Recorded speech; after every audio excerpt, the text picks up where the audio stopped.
this is one of the few feet that needs to be attached using the screw-in attachment rather than a bar. So you just loosen that up and then we can swap this foot in. It's all very straightforward. If you are starting to tighten it by hand, make sure that you finish off, for safety's sake, using a screwdriver or the tool that came with your sewing machine.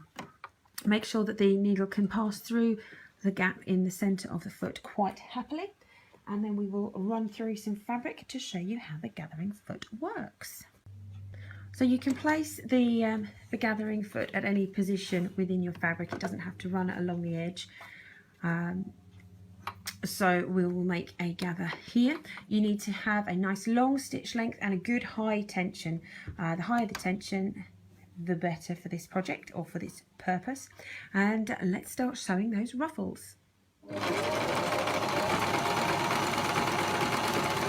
So as you can see, the ruffles are forming really nicely. Now if I take my tension down slightly and reduce the stitch length, you'll see that I will have a less full gather as I sew forward.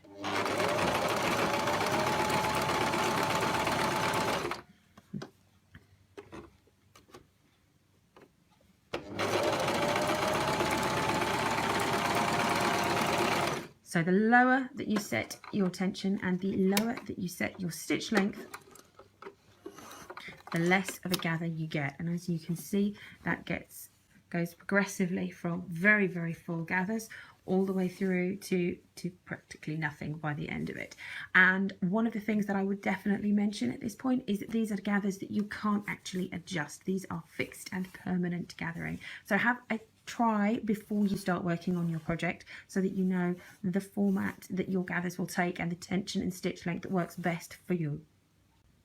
Now to attach a gather to another piece of fabric, I'm going to use a contrasting sample here. We don't want it to be face up, we want that fabric to be face down, and we slide that into this little slot here at the top of the foot. Now the gathering will happen automatically underneath.